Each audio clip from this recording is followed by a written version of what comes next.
시청자 여러분 안녕하십니까? VOA 뉴스투데이 시작합니다. 북한이 이달 하순 실무협상에 임할 용의가 있다고 밝힌 것과 관련해 트럼프 대통령은 만남은 항상 좋은 것이라고 말했습니다.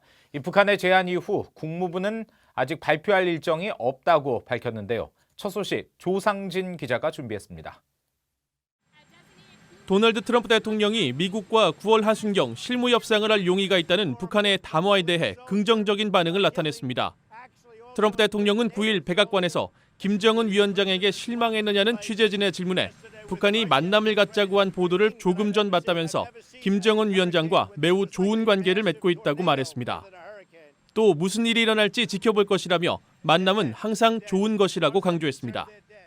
Well, I just came out over the wires that he'd like to have a meeting, that they would like to meet. We'll see what happens. But I always say having meetings is a good thing, not a bad thing.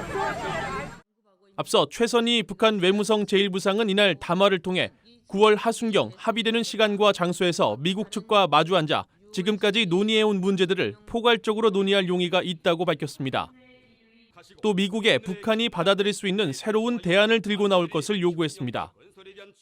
최 부상의 제안은 미북 실무협상이 수일 또는 수주 안에 열리기를 기대한다는 마이크 폼페오 미국 국무장관의 발언 다음 날 나왔습니다.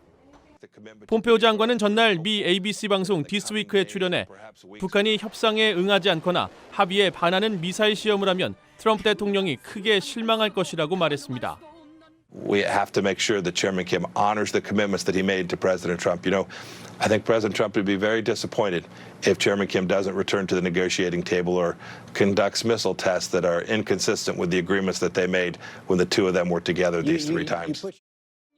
북한은 지난 6월 말 판문점 미북 정상회동에서 실무협상 재개를 약속했지만 미한 연합훈련을 비난하고 단거리 탄도미사일을 발사하며 대미 비난 발언을 이어가는 등 협상 재개를 위한 움직임을 보이지 않아 왔습니다. 미 국무부 관계자는 최선희 부상의 담화에 대한 VOA의 논평 요청에 이 시점에 발표할 어떠한 만남도 갖고 있지 않다고 답했습니다. VOA 뉴스 조상진입니다. 국제원자력기구 IAEA는 북한의 핵시설들은 가동되지 않고 있는 것으로 보이지만 다른 시설들의 활동은 계속되거나 더 개발되고 있다고 밝혔습니다. 이 명백한 안보리 결의 위반이라면서 북한 핵 프로그램 검증 과정에서 핵심적인 역할을 할 준비가 돼 있다고 밝혔는데요. 이현철 기자의 보도입니다. 국제원자력기구 IAEA의 코넬 페루타 사무총장 대행은 9일 IAEA 본부에서 열린 기자회견에서 북한 핵 프로그램에 대한 검증 작업에 착수할 준비가 돼 있다고 말했습니다. 페루타 사무총장 대행은 IAEA는 공개된 정보와 위성 사진을 통해 북한 핵 프로그램을 계속 감시하고 있다고 말했습니다. And we remain ready to play an essential role in verifying the DPRK's nuclear program if a political agreement is reached among the countries concerned. 한편 페루타 대행은 이날 기자회견에 앞서 열린 IAEA 정기이사회 개막 연설에서 북한의 핵 활동에 대해 우려를 나타냈습니다. 일부 북한의 핵 시설들은 가동되지 않고 있는 것으로 보이지만 일부 다른 시설들의 활동은 계속되거나 더 개발되고 있다고 밝혔습니다. 그러면서 북한의 핵 활동은 중대한 우려의 원인으로 남아있다고 말했습니다. 이어 북한이 핵 프로그램을 계속하는 것은 유엔 안보리 관련 결의들을 명백히 위반하는 것이라고 지적하며 이는 매우 유감이라고 덧붙였습니다.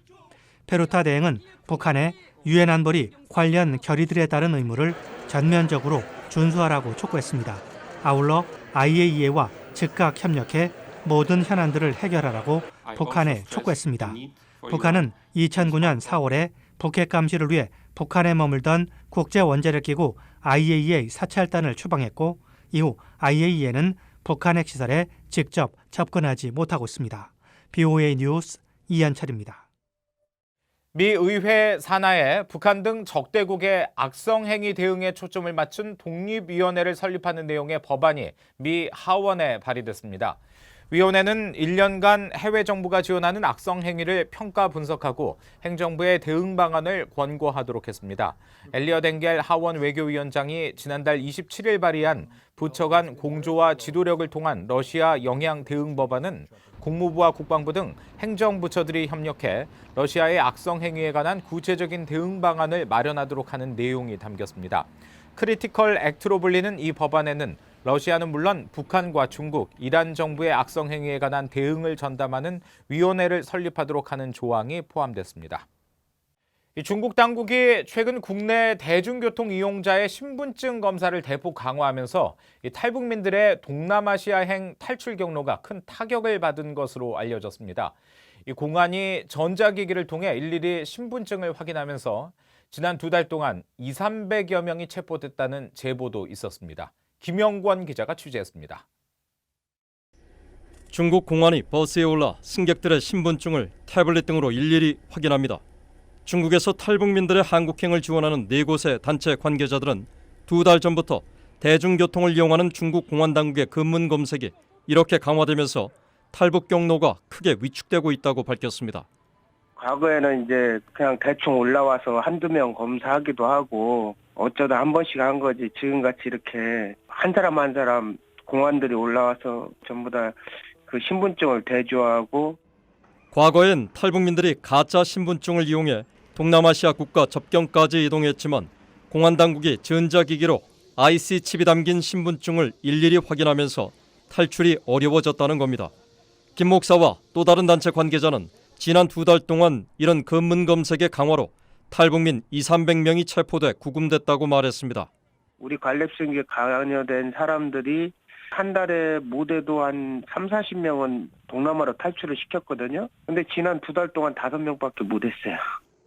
익명을 요구한 B단체 관계자는 버스 운전자 등의 도움으로 지역과 지역을 연계해 탈북자들을 동남아로 이동시켰는데 공안의 검문 검색 강화로 막혔다며 지금 중국은 초감시 공안 정국과 같다고 말했습니다.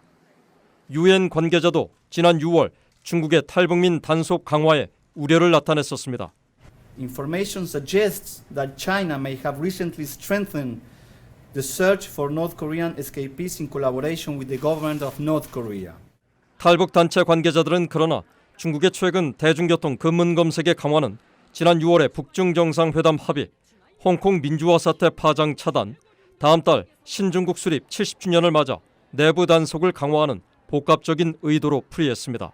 그러면서 검문 검색 강화에 따라 탈출 경로가 위축되면서 탈출 비용 부담이 커지고 한국에 입국하는 탈북민도 예년보다 감소할 것으로 전망했습니다. 하지만 이런 추세가 계속된다면 한국에 입국하는 탈북민들의 규모는 2001년 이후 처음으로 1000명 이하로 떨어질 가능성이 크다고 탈북 지원단체 관계자들은 우려를 나타냈습니다. BOA 뉴스 김영권입니다. 한국의 예비역 장성들이 한국 정부의 한일 군사정보보호협정 종료는 미 한일 자유동맹 대신 북중러 전체주의 동맹을 선호한 결정이라면서 협정 종료 철회를 촉구했습니다. 서울 외신기자클럽 초청으로 9일 간담회에 참석한 김영철 전 군참모차장 출신 예비역 중장은 협정 종료는 문재인 정부의 지향점이 분명히 공개된 사건으로 볼 수 있다고 주장했습니다. 또 북한 김정은의 핵포기 결단은 거짓으로 판명된 만큼 한국 정부는 빠른 시일 안에 한일 군사정보보호협정 연장 종료를 철회하고 나아가 미한일 동맹으로 발전해 미국의 인도태평양 전략에 적극 참여해야 한다고 말했습니다. 이어 합동참모본부 차장 출신의 신원식 예비역 육군 중장은 북한의 탄도미사일 능력은 이미 한국과 일본을 대상으로 실전 배치된 상태라면서 앞으로 북한의 탄도미사일은 액체 연료에서 고체 연료 사용으로 대체되고 액체 연료 미사일은 무력 시위와 대외 판매용으로 전환될 것이라고 전망했습니다. 한국국가인권위원회는 지난 2016년 이루어진 북한 해외 식당 종업원들의 집단 입국 과정에서 국가기관의 위법 부당한 개입이 없었다고 밝혔습니다. 인권위는 9일 탈북 종업원 집단 입국 사건 직권조사 보고서에서 식당 지배인과 종업원들의 입국 과정에서 국가정보기관에 의한 강요와 위법, 부당한 개입이 있었다는 주장을 입증할 만한 객관적인 증거를 확인할 수 없었다면서 이 같은 결론을 내렸습니다. 다만 종업원들의 북한 내 가족이 위험에 처해질 수 있는데도 정부가 탈북 사실을 언론에 발표한 것은 관련법 위반이라고 보고 검찰에 수사를 의뢰했다고 설명했습니다. 앞서 한국의 민주사회를 위한 변호사 모임은 2016년 4월 중국 저장성의 북한 류경식당 종업원 12명이 지배인과 함께 한국으로 탈북한 사건이 한국 정부의 기획 탈북이자 인권 침해라고 주장하며 지난해 2월 인권위에 진정을 제기했습니다. 이상으로 VOA 뉴스투데이 마칩니다. 함께해 주신 여러분 고맙습니다.